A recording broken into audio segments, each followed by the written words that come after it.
문제는 이거예요. 왜 솔라나 가격이 약세냐? 특히 이더 대비해서. 네트워크가 불안합니다. 알고라는 미국 알트코인 얘기해 보겠습니다. 촬영 시각은 4월 9일 낮 12시 50분경입니다. 일단 알트코인 얘기하려면 이더리움 봐야 되겠죠? 이게 너무 4월 5일 그러니까 현지 시간으로 미국 기준으로 4월 5일 기사였어요. 비트코인 대비한 이더리움 가격에 데드크로스가 임박했다. 이게 무슨 얘기야? 이더리움이 비트코인에 비해서 부진하다는 거예요. 여기서 이더리움, 비트코인, 데드크로스 요게 의미하는 건 뭐냐? 이더리움 어떻게 보면 알트코인의 상징인 거죠. 그러니까 비트코인 대비한 알트코인의 가격이 데드크로스가 임박했다는 얘기는 알트코인의 부진이 지속되는 것 같다. 라고 코인데스크가 전했는데요. 웬걸?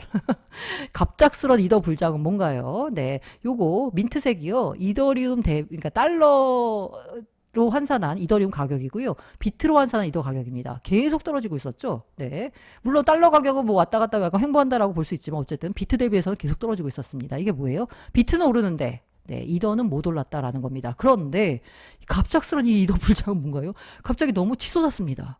그래서 사실 어떻게 보면은 마지노선이라고 볼 수 있었던 0.05 비트 1 이더는 0.05 비트라는 가격선을 터치하고서 더 떨어지다 싶었는데 다행히 그걸 뚫고 다시 올라와 줬습니다. 자, 달러 기준으로 보자면요. 아직 고점이 많이 좀 멀었어요. 이게 얼마야? 지금 4,800달러인가요? 지금 뭐 2021년에 기록했던 가격으로 가자면 한참 남았는데 재밌게도 원화 기준으로 보니까 얼마 안 남았더라고요. 네, 원화 기준으로 보니까 590만 원이 고점이었더라고요. 네, 원화 기준 얼마 안 남았으니까 혹시라도 이더리움을 그냥 원화로 들고 계신 분들은 많이 참으셨다. 조만간 고점이 올 수도 있다라는 겁니다. 자, 일단 이더리움을 보자면요. 팔 수 있는 이더가 줄고 있어요. 1분기에 거래소에서 40억 달러 이더리움 출금했다라는 건데 거래소에 이더가 있다는 얘기는 어쨌든 언제든지 매도 물량으로 나올 수 있다라는 거죠. 근데 40억 달러가 나왔다는 얘기는 이더 수급에 긍정적인데 이게 왜 나왔을까? 를 봤을 때 트레이더들이 상당량의 이더리움을 매집했다는 의미로 해석된다라고 했잖아요. 근데 이렇게 볼 수도 있고 아니면 디파이 서비스를 이용하기 위해서 거래소에서 이더리움을 뺀 거 아니야? 라고도 생각할 수 있는 거죠. 어쨌든 팔 수 있는 이더는 줄고 있습니다. 온체인 지표 건강합니다. 이더리움 신규 주소수가 FTX 사태 이후 최대를 기록했습니다. 그만큼 이더리움 체인을 쓰는 사람들이 많다라는 거죠. 그리고 고래 사고 있습니다. 두 개 고래 주소가 14시간 동안 3,511만 이더를 매집했다라는 겁니다. 간혹 고래들이 이더리움 샀다라는 소식이 아마 속속 들릴 거예요. 그리고 결정적으로 이것 때문에 이더리움 오른 거 아니냐라고 해석하시는 분들이 있더라고요. 저는 이것도 이유의 하나다라고 보고 있습니다. JP모건이 보고서를 냈는데요. JP모건은 뭐랄까 언제나 크립토 쪽에 조금 약간 안 좋은 측면의 보고서를 많이 내잖아요. 그런데 웬일이지? 지금 현재 대부분이 그 블룸버그 애널리스트들조차도 5월 이더리움 ETF 승인 가능성에 대해서 한 25% 절반 이하로 봅니다. 그러니까 안 될 것 같다라는 거예요. 5월은 힘들다라는 겁니다. 그런데 JP모건이 보고서를 냈는데 결국엔 이더 현물 ETF를 승인하게 될 것 하면서 5월 가능성을 50%로 봤습니다. 지금 예측 시장에서 대충 한 20% 이하로 보고 있거든요. 승인 확률을. 그런데 JP모건은 50%로 본 거예요.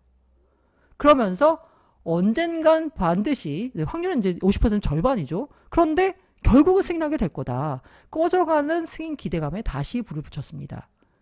어쨌든 JP모건이 약간 예상하는 시나리오는 물론 가능성이 가장 높은 건 바로 승인하는 것보다는 승인을 안 하고 소송이 시작된 다음에 결국 승인하는 그런 아마 스텝으로 갈 거다였는 건데 어쨌든 갑자기 항상 부정적인 의견을 내왔던 JP모건이 승인 가능성을 좀 높게 보는 전망을 내놓으니까 이더 가격에는 호재로 작용한 것 같습니다.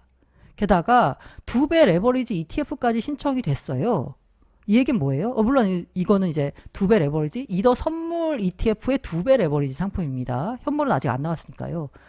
이 얘기는 뭐예요? 이더도 기관의 투자 대상 자산으로 본격 편입되기 시작했다라는 겁니다. 아직까지 승인을 해준 건 아닌데 이게 첫 번째 발을 들이는 게 뭐냐면 선물 ETF, 그 다음 현물 ETF, 그 다음에 여기 현물에서 뭐 몇 배 가구 아니면 선물의 몇 배 레버리지 ETF 이런 식으로 점점점 기초자산 하나를 두고서 다양한 투자 상품으로 확장이 되는 거거든요. 그런 과정이 지금 이더리움에서도 일어나고 있다라고 볼 수 있죠. 이 무엇보다도 이더리움의 그 이더리움이라고 하는 레이어 원 체인의 가장 큰 쓰임새라고 해야 되나요? 가장 성공한 애플리케이션은 바로 디파이죠. 네. 이더주도 디파이 시장이 다시 성장세에 들어섰습니다. 보시면 아시겠지만 쭉 올라왔죠. 23년 말부터. 그러면서 제가 최근 TV를 봤더니 100억 달러, 그러니까 1000억 달러가 넘어섰습니다. 그 중에서 특히 레이어 2 생태계의 성장세가 아주 급격한데요. 베이스, 앞서 말씀드린 코인베이스가 만든 레이어 2 체인 아주 급격히 오르고 있는 곳이죠. 이게 3월이거든요. 3월부터 급격히 오르고 있습니다. 그리고 아이겐 레이어, 리스테이킹이죠. 이 리스테이킹 아이겐 레이어의 TVL도 급격히 늘고 있습니다. 지금 제가 최근에 뜯어본 거는 138억 달러가 넘었습니다. TVL이요. 그런데 제가 아까 레이어 2 중심으로 해서 이더리움 TVL이 디파이 TVL이 급성장하고 있다는 말씀드렸잖아요. 그러면서 이더리움 레이어 2가 너무 많아.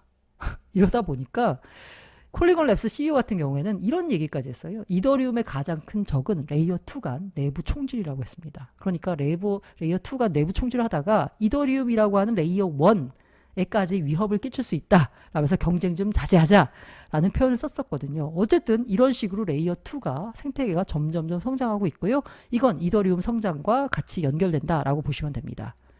실제로 이제 제가 그 롤업 체인, 그러니까 지금 여러 가지 개선 방법의 속도나 확장성을 개선하는 방법 중에 여러 가지가 있는데 대표적으로 지금 현재 쓰이고 있는 게 롤업이죠.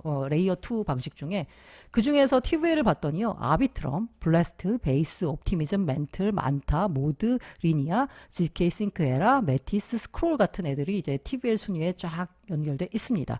혹시나 어떤 레이어 2가 잘 나가는지는 TVL을 좀 참조를 하시면서 보셨으면 하는 바람입니다. 어쨌든 레이어 2 이더리움이 이렇게 잘 나가고 있는 사이에 이 반대로 솔로로 부진한 솔라나 제가 라이브를 좀 맞춰보려고요. 자, 여기서 보시면 이 보라색이 뭐냐면 이 민트색은요 그냥 달러 기준 가격입니다. 사실 달러 기준으로 봤을 때 솔라나 가격은 뭐 좀 떨어지긴 했지만 그냥 저장입니다. 비트 대비해서는 좀 더 낙폭이 큽니다. 그런데 이더리움 대비해서 급등했던 솔라나가 이거 제가 최근 3월로 갖고 왔습니다.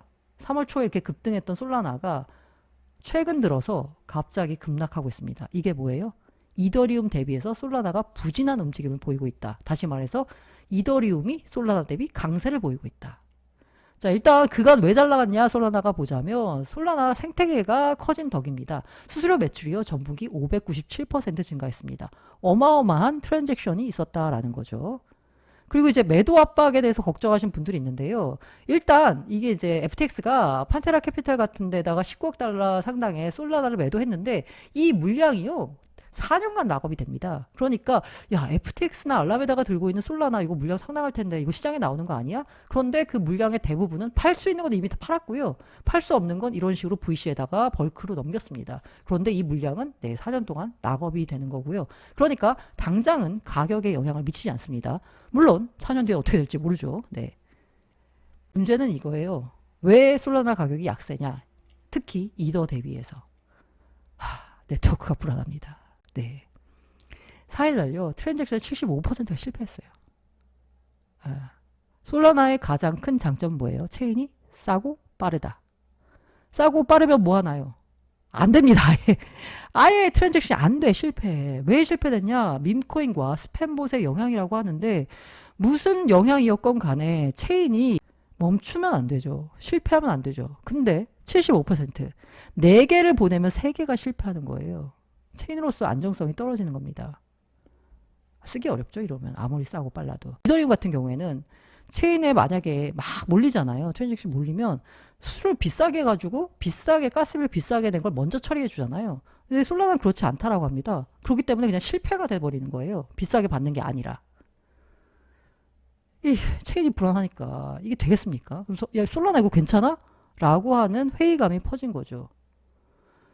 자, 여기서 아까 근데 솔라나가 떨어진 것과 동시에 이더 대비해서 강세를 보인 이유가 어떻게 보면 이 레이어원의 경쟁자가 이더리움과 솔라나가 있었다라고 했을 때 솔라나가 그간 싸고 빨라서 인기였는데 갑자기 불안정성이 부각이 되면서 반사이익을 받았다라고 볼 수 있습니다. 이 패러다임 분석을 해봤더니요. G20 중앙은행이 주도하고 있는 블록체인 프로젝트 63개 가운데 47%가 EVM, 이더리움 가상머신 호환 블록체인을 사용 중이다. 그러니까 웹2 금융은 블록체인 가운데, 레이어 가운데 이더리움을 선호하고 있는 겁니다. 대표적으로 블랙락, 토크나 펀드를 냈죠. 근데 뭐 기반으로 했나요? 솔라나 아닙니다. 싸고 빠른 솔라나 아니고요. 이더리움 기반으로 했습니다. 쉽게 말해서 리테일들은, 우리 같은 사람들은 싸고 빠른 거 하니까 쓸 텐데, 이 기관들 같은 경우에는 안정성이 최우선이거든요. 소위 말해서 뻑이 나면 안 돼요. 만약에 이 소위 뻑이 났을 때 이거 고객들한테 이른바 피해 보상 같은 걸 해줘야 되는 어마어마한 일이 생길 수 있습니다. 처리가 안 됐을 때. 그러면 여차하면 뻑이 나는 솔라나를 택하기가 어렵죠. 이렇게 실패하는. 야, 아무리 비싸도 뻑은 안 나는, 네, 이더리움을 선택할 확률이 높다라는 거죠. 안정적인. 그래서 블랙락도 토크나 펀드에 이더리움을 채택을 했고, 많은 중앙은행들이 다 EVM 호환, 이더리움 가상머신 호환 체인을 쓰고 있는 거고요. 이 때문에 솔라나의 반사 이익을 통해서 이더리움 최근 강세를 보이는 거 아니냐라는 생각이 듭니다. 그런데 솔라나가 이렇게 뭔가 문제를 일으켰던 원인인 밈코인이요. 이게 어떻게 보면 솔라나의 딜레마가 아닐까 싶은데, 그간 솔라나 가격이 올랐던 이유가 뭐예요? 솔라나 기반의 밈코인이 활발하게 활동하면서 난리가 났었잖아요. 밈코인 시총 자체를 보니까 $565 돌파했대요. 솔라나 생태계가 견인했다라고 합니다. 그런데 이렇게 밈코인이 활발하다 보니까 솔라나 트랜잭션이 너무 늘어나서 솔라나 자체 체인이 지금 트랜잭션이 실패하고 있어. 야, 어떻게 보면 솔라나의 딜레마가 아닐까라는 생각이 듭니다. 그러면 솔라나가 앞으로 그럼 이제 망하냐? 라고 하기에는 아까 제가 보여드렸잖아요. 미국은 솔라나를 좋아합니다. 비트와이즈 회장한테 다가온 3명의 학부모가 모두 다 솔라나와 낮은 가스비를 언급했다라는 겁니다. 그러니까 제가 생각하기에 레이어 1, 이더리움 같은 경우는 기관들처럼 안정성을 보다 선호하는 쪽이 아마 주로 채택할 것 같고, 솔라나는 뭔가 리테일 기반으로 한 싸고 빠른 수수료를 원하는 리테일 기반 서비스에 더 많이 채택될 것 같다. 그러니까 어느 한쪽이 망한다라기보다는 이제 뭔가 각자의 역할에 맞는 양분하는 시장으로 가지, 양분이라고 하면 좀 약간 나눠 갖는 시장으로 가지 않을까라고 생각을 합니다. 참고로 저는 이더리움과 솔라나 모두 보유하고 있습니다.